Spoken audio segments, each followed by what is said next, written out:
हम सभी की जिंदगी में ना कभी ऐसा जरूर होता है कि चलते चलते जूते के अंदर एक छोटा सा कंकड़ आ जाता है। और मतलब जब ऐसा होता है तो हम क्या करते हैं, हम वहीं के वहीं रुक जाते हैं। बिल्कुल, सब कुछ छोड़कर। हाँ, चाहे हम किसी भी कितनी भी जरूरी काम से क्यों ना जा रहे हो, हमारी पहली प्रतिक्रिया यही होती है कि हम अपना पूरा काम छोड़ देते हैं, किनारे बैठते हैं और सबसे पहले उस कंकड़ को बाहर निकालते हैं। सही बात है। और अगर हम गहराई से सोचें तो हमारी पूरी आधुनिक जिंदगी, हमारा पूरा सामाजिक ढांचा इसी एक बुनियादी सिद्धांत पर टिका है कि हमें किसी भी तरह की शारीरिक परेशानी से ना तुरंत छुटकारा पाना है। एकदम सही। थोड़ी सी गर्मी लगी तो हमने एयर कंडीशनर चला लिया, जरा सा दर्द हुआ तो हमने तुरंत पेन किलर खा ली। और जीव विज्ञान के नजरिए से देखें तो ये पूरी तरह से स्वाभाविक भी है। मेरा मतलब है, ये हमारी बुनियादी इंसानी फितरत है। हमारा शरीर और हमारा दिमाग इस तरह से विकसित हुआ है कि वो हमेशा आराम ढूंढता है और दर्द से दूर भागता है। तो दर्द एक तरह का अलार्म हुआ, राइट? बिल्कुल। दर्द असल में एक बायोलॉजिकल अलार्म सिस्टम है जो हमें बताता है कि शरीर को कुछ नुकसान हो रहा है। एवोल्यूशन के नजरिए से यह हमारे बचने का, हमारे सर्वाइवल का एक बहुत ही महत्वपूर्ण तरीका है। लेकिन जरा सोचिए, क्या हो अगर कोई इंसान उस कंकड़ को महसूस करे, उस दर्द के अलार्म को सुने, लेकिन फिर भी उस कंकड़ को निकालने से पूरी तरह से मना कर दे। ये तो बहुत ही मुश्किल है ना?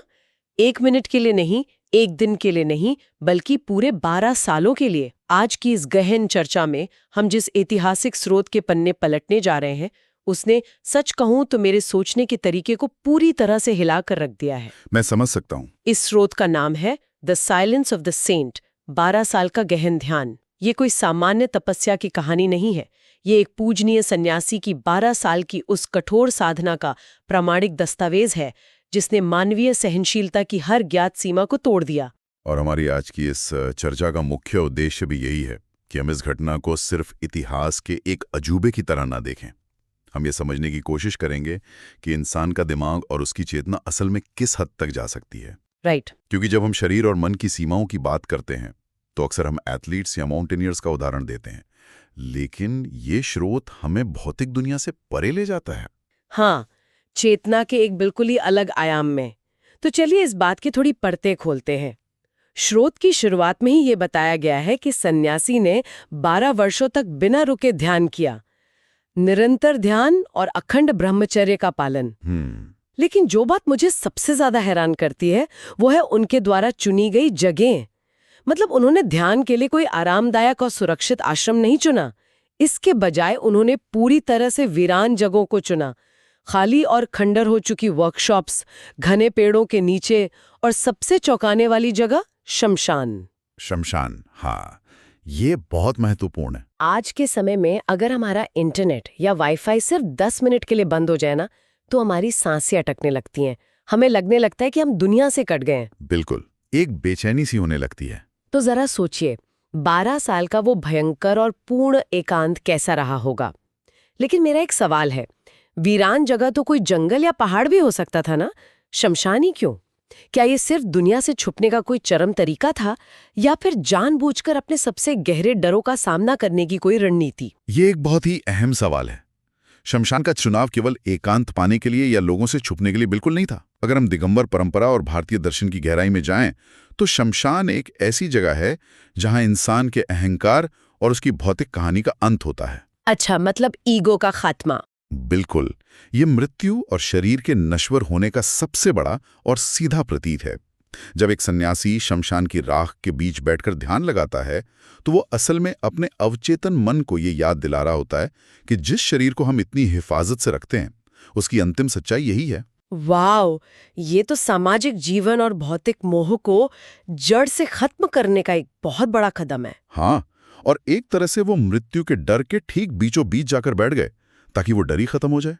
और खाली वर्कशॉप्स या पेड़ों के नीचे रहने का मतलब यह है कि उन्होंने खुद को मौसम और प्रकृति के हर प्रकोप के लिए खुला छोड़ दिया था। कोई सुरक्षित चारदीवारी नहीं, कोई छत नहीं। बिल्कुल नहीं। इससे पता चलता है कि उन्होंने सुरक्षा की उस बुनियादी इंसानी जरूरत को ही त्याग दिया था। शमशान में बैठना और एकांत में रहना एक बात है, लेकिन स्रोत आगे जो बताता है ना, वो मेरे लिए समझना और भी ज्यादा मुश्किल है। ऐसा क्या है? ये हमें उस सन्यासी के अपनी ही देह के साथ किए गए व्यवहार की ओर ले जाता है। स्रोत के अनुसार उन्होंने ध्यान के लिए बेहद कठिन और असहज मुद्राएं अपनाई, जैसे कि सिर नीचे और घुटने ऊपर करके घंटों उकड़ू बैठना, या फिर चिलचिलाती और झुलसा देने वाली धूप में बिना हिले दुले खड़े रहना। ये सुनने में ही बहुत दर्दनाक लगता है। ईमानदारी से कहूँ तो अगर मैं इसे आज के नजरिए से देखूं तो ये आध्यात्मिकता कम और खुद को नुकसान पहुंचाना ज्यादा लगता है। सिर नीचे और घुटने ऊपर करके बैठना या खूंखार धूप में घंटों खड़े रहना, ये तो किसी शारीरिक सजा जैसा है। मैं समझ रहा हूँ आप क्या कह रही हैं। मेरा मतलब है, क्या खुद को इतनी पीड़ा देना वाकई ध्यान का हिस्सा हो सकता है? क्या ये अपनी ही देह के साथ क्रूरता नहीं है? आपका ये नजरिया बहुत स्वाभाविक है, क्योंकि आज की सोच में ना शरीर को आराम देना ही सबसे बड़ी प्राथमिकता है। हम पीड़ा को हमेशा नेगेटिव रूप में देखते हैं। हाँ, हम तो दर्द से भागते हैं। बिल्कुल, लेकिन इस तपस्या के पीछे के विज्ञान और दर्शन को समझना जरूरी है। इसे सजा के रूप में देखना हमारी भूल होगी। सजा वो होती है जो आप पर जबरदस्ती थोपी जाती है, लेकिन यहाँ ये एक स्वेच्छा से चुनी गई, पूरी तरह से सचेत साधना थी। तो इसका असली मकसद क्या था? इस कठोर तपस्या का असल मकसद शरीर के आराम और हमारी जो स्वचालित प्रतिक्रियाएं होती है ना, यानी प्राकृतिक सजगता, उस पर पूरी तरह से जीत हासिल करना था। स्वचालित प्रतिक्रियाएं, क्या आप इसे थोड़ा और आसान शब्दों में समझा सकते हैं? जरूर। जैसे अगर किसी गर्म चीज पर हमारा हाथ पड़ता है तो हम क्या करते हैं? हम बिना सोचे तुरंत अपना हाथ पीछे खींच लेते हैं। जब तेज धूप लगती है तो हमारा शरीर और दिमाग तुरंत कहता है कि छांव की तरफ भागो। हाँ, रिफ्लेक्स एक्शन। एकदम सही। ये शरीर का एक स्वाभाविक रक्षा तंत्र है। लेकिन जब एक सन्यासी उस चिलचिलाती धूप की जलन को महसूस करने के बाद भी अपनी जगह से 1 इंच भी नहीं हिलता, तो वो असल में क्या कर रहा है? वो अपनी चेतना और अपने शरीर के बीच की उस कड़ी को तोड़ रहा है। ओहो, मतलब वो शरीर को बता रहा है कि दर्द बाहरी है। हाँ, वो अपने दिमाग को ये प्रशिक्षित कर रहा है कि शरीर को जो दर्द हो रहा है वो सिर्फ एक बाहरी अनुभव है, वो मैं नहीं हूं। इन कठिन मुद्राओं का उद्देश्य शरीर को तोड़ना या उसे सजा देना नहीं था, बल्कि शरीर के ऊपर मन की जो निर्भरता और गुलामी है उसे हमेशा के लिए खत्म करना था। तो ये तो सच में अपनी ही बायोलॉजी को चुनौती देने जैसा है।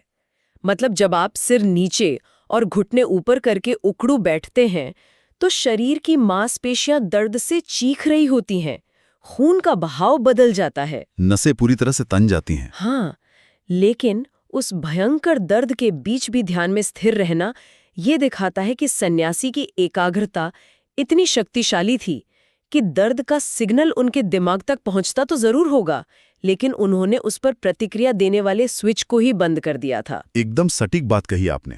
दर्द महसूस होना एक प्राकृतिक तंत्रिका प्रक्रिया है, लेकिन उस दर्द से परेशान होना, दुखी होना या उसके आगे घुटने टेक देना, ये हमारे मन का चुनाव बन जाता है। और उन्होंने वो चुनाव ही छोड़ दिया। बिल्कुल। उन्होंने दर्द पर प्रतिक्रिया देना ही पूरी तरह से बंद कर दिया था। और ये नियंत्रण सिर्फ धूप, गर्मी या कठिन मुद्राओं तक ही सीमित नहीं था। उनकी ये साधना दिगंबर परंपरा के सबसे चरम और शुद्ध रूप को दर्शाती है। और यही बात ना हमें इस स्रोत के सबसे चौंकाने वाले और मेरे हिसाब से सबसे विवादित हिस्से तक ले जाती है। स्रोत में स्पष्ट रूप से उल्लेख है कि सन्यासी ने इन 12 सालों तक पूर्ण मौन व्रत धारण किया। मौन के साथ साथ वे अपनी इंद्रियों के प्रभावों से पूरी तरह विमुख हो चुके थे। अगर हम अपने रोजमर्रा के जीवन का एक बहुत ही छोटा सा उदाहरण लें, अगर हम एक मच्छर भी काट ले तो हम क्या करते हैं? हमारा ध्यान तुरंत भटक जाता है, हम झुंझला जाते हैं और झट से उसे मारने या भगाने लगते हैं। हाँ, ध्यान पूरा उसी पे चला जाता है। लेकिन ये ऐतिहासिक दस्तावेज बताता है कि कीड़े उन्हें काटते रहे, उनके शरीर पर बैठते रहे, लेकिन उन्होंने उन्हें पूरी तरह से नजरअंदाज कर दिया। और हद तो तब हो गई जब स्रोत ये बताता है कि घायल होने या शरीर पर गहरे घाव होने की स्थिति में भी उन्होंने किसी भी तरह का चिकित्सा उपचार या दवा लेने से साफ इनकार कर दिया। ये वाकई हैरान करने वाला है। अब यहाँ मुझे एक बहुत गहरी उलझन हो रही है। जीव विज्ञान के अनुसार दर्द तो एक अलार्म है जो हमें जिंदा रखता है। ये बताता है कि शरीर को खतरा है। अगर शरीर पर घाव है और आप दवा नहीं ले रहे हैं, उसे सड़ने दे रहे हैं, तो क्या आधुनिक चिकित्सा विज्ञान के नजरिए से ये एक तरह की धीमी आत्महत्या नहीं थी? मैं समझ सकता हूँ कि ये सवाल क्यों उठ रहा है। मेरा मतलब है 12 साल तक एक शब्द भी ना बोलना और शरीर को इस तरह खत्म होने के लिए छोड़ देना, क्या ये सच में ज्ञान की प्राप्ति थी या बस जीवन से पलायन? ये उलझन लाजमी है और इसका उत्तर दिगंबर दर्शन की सबसे गहरी परतों में छिपा है। इससे धीमी आत्महत्या कहना ना पूरी तरह से गलत होगा। अच्छा, क्योंकि आत्महत्या हमेशा निराशा, जीवन से घृणा या किसी मानसिक पीड़ा से भागने का परिणाम होती है। आत्महत्या में एक तरह की प्रतिक्रिया होती है, लेकिन सन्यासी जो कर रहे थे वो घृणा या भागना नहीं था, वो पूर्ण तटस्थता थी। पूर्ण तटस्थता, इसका यहाँ क्या मतलब है? इसका मतलब है कि उन्होंने खुद को पूरी तरह से प्रकृति के नियमों को सौंप दिया था। जब हम दवा लेते हैं तो उसके पीछे हमारे मन की ये गहरी इच्छा होती है कि मेरा शरीर बचना चाहिए, मुझे लंबे समय तक जीना है। हाँ, वो जीने का मोह है। बिल्कुल, वो भी एक तरह का मोह है। लेकिन जो व्यक्ति शमशान में बैठकर ये स्वीकार कर चुका है कि शरीर एक दिन राख होना है, उसके लिए स्वस्थ होना या घायल होना, दोनों ही अवस्थाएं बराबर हो जाती हैं। तो वो अपने शरीर को लेकर पूरी तरह से न्यूट्रल हो चुके थे। हाँ, अगर वो घाव के लिए दवा लेते तो इसका मतलब होता कि उनके भीतर अभी भी शरीर को बचाने की इच्छा बाकी है। किसी भी चिकित्सा से इनकार करना ये दर्शाता है कि प्रकृति का जो भी नियम है, चाहे वो बीमारी हो, घाव भरना हो या शरीर का नष्ट होना हो, वे केवल उसके एक शांत गवाह बन गए थे। उफ, ये सच में रोंगटे खड़े कर देने वाला विचार है। मतलब कोई बाहर से कुछ भी कहे या शरीर पर कोई भी बाहरी जीव हमला करे, अंदर कोई हलचल नहीं है, एक पूरी तरह से शांत झील की तरह जिसमें कोई लहर नहीं उठ रही। बिल्कुल, और आपने पहले जो मौन की बात की थी वो भी इसी तटस्थता का हिस्सा है। हम अक्सर सोचते हैं कि मौन का मतलब सिर्फ होठों को बंद रखना और शब्द ना बोलना है। हाँ, हम तो यही मानते हैं। लेकिन ये मौन का सबसे उथला स्तर है। इस स्तर की साधना में पूर्ण मौन का अर्थ है अपने अंदर के शोर को पूरी तरह से शांत कर देना। जब आप बोलते हैं तो आप बाहरी दुनिया के साथ संवाद करते हैं, आप अपनी राय रखते हैं, आप दुनिया को अपने हिसाब से बदलना चाहते हैं। राइट, आप कुछ कंट्रोल करना चाहते हैं। एकदम सही। कीड़ों के काटने को नजरअंदाज करना, दवा से इनकार करना और एक शब्द भी ना बोलना, ये सब इस बात का प्रमाण है कि उनका ध्यान उनके भौतिक शरीर और इस सांसारिक पहचान से इतना ऊपर उठ चुका था कि उन्हें दुनिया से कोई शिकायत, कोई उम्मीद या कोई संवाद बाकी नहीं रह गया था। ये पूर्ण वैराग्य की सबसे चरम अवस्था है। दिगंबर परंपरा का तो अर्थ ही यही है। दिक् यानी दिशाएं ही जिनका अंबर यानी वस्त्र हैं, जो हर तरह के सांसारिक बंधनों, कपड़ों और यहाँ तक के शरीर की धारणा से भी मुक्त हो चुका है। बिल्कुल सही फरमाया आपने। जब आपके पास खोने के लिए कोई भौतिक संपत्ति नहीं है और आपके भीतर अपने शरीर के प्रति भी कोई मोह नहीं बचा है, तो आप वास्तव में पूरी तरह से आजाद हो जाते हैं। घाव हो रहा है तो प्रकृति का काम है, शरीर अपने आप ठीक हो रहा है तो वो भी प्रकृति का काम है। सही कहा। ये वैराग्य कोई किताबी दर्शन नहीं था, ये 12 साल का एक जीता जागता कठोर अनुभव था। हमारे लिए ये कल्पना करना भी मुश्किल है कि एक इंसान बिना किसी से बोले, बिना किसी सुविधा के, सिर्फ अपनी चेतना के दम पर इतने लंबे समय तक कैसे जीवित रह सकता है और मानसिक रूप से इतना स्थिर कैसे रह सकता है। हाँ, ये दिखाता है कि जब इंसान अपनी मूल प्रवृत्तियों पर विजय प्राप्त कर लेता है तो उसकी आंतरिक शक्ति की कोई सीमा नहीं रह जाती। तो अगर हम इस पूरी चर्चा को समेटें और इसका एक गहरा निचोड़ निकालें तो हम देखते हैं कि सन्यासी की 12 साल की ये अखंड साधना, सालों तक शमशान और वीराने में रहना, शरीर को सबसे कठोर और दर्दनाक मुद्राओं में साधना, लगातार पूर्ण मौन में रहना और हर तरह के शारीरिक दर्द या चिकित्सा से इनकार कर देना, बिल्कुल, ये सब भौतिक दुनिया और शारीरिक मोह से पूर्ण वैराग्य का शायद इतिहास का सबसे चरम और शक्तिशाली उदाहरण है। निस्संदेह। और ये ऐतिहासिक घटना आज के समय में इस गहन चर्चा को सुनने वालों के लिए बहुत ही ज्यादा प्रासंगिक है। आज हम एक ऐसी दुनिया में रहते हैं जो सुविधा और आराम के इर्द गिर्द बुनी गई है। हाँ, हम अपनी जिंदगी की छोटी छोटी शारीरिक या मानसिक परेशानियों से बहुत जल्दी घबरा जाते हैं। बिल्कुल, थोड़ी सी गर्मी लगी, थोड़ा सा दर्द हुआ, इंटरनेट कुछ पल के लिए बंद हुआ या किसी ने हमारी बात नहीं मानी तो हमारी मानसिक शांति तुरंत भंग हो जाती है।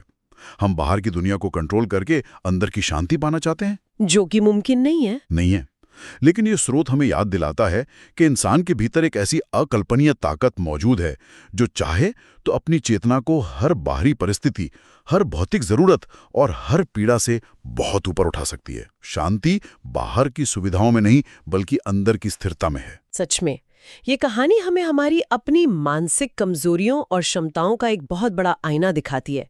हमने शुरुआत में बात की थी कि कैसे हम जूते में पड़े एक छोटे से कंकड़ से बेचैन हो जाते हैं और अपनी पूरी यात्रा रोक देते हैं। हाँ, वो कंकड़ वाला उदाहरण एकदम सटीक बैठता है। हमने अपने चारों ओर एक ऐसी दुनिया बना ली है जो सिर्फ हमारे शरीर को आराम देने के लिए डिजाइन की गई है। लेकिन एक इंसान ऐसा भी था जिसने 12 साल तक अपने शरीर की हर पुकार, हर दर्द और हर तरह के आराम को पूरी तरह से नजरअंदाज करके अपने भीतर एक ऐसी गहरी और अडिग शांति पाई जिसे कोई बाहरी घाव या मौसम नहीं तोड़ सका। यही इस तपस्या की सबसे बड़ी जीत है।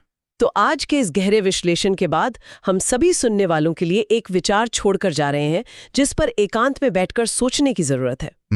अगर एक इंसान 12 साल तक अपने शरीर की हर पुकार और हर शारीरिक पीड़ा को नजरअंदाज करके इतनी गहरी और सच्ची शांति पा सकता है, तो सोचने वाली बात यह है कि क्या हमारी आज की ये आधुनिक सुख सुविधाएं, ये गैजेट्स और आराम के साधन हमें सच में अंदर से शांत और मजबूत कर रहे हैं, या फिर बिना किसी दर्द के जीने की इस अंतहीन दौड़ ने हमारी चेतना को और भी ज्यादा कमजोर और बेचैन बना दिया है? इस सवाल के साथ आज की इस चर्चा को हम यहीं विराम देते हैं। सोचने का ये सिलसिला आपके भीतर जारी रहना चाहिए।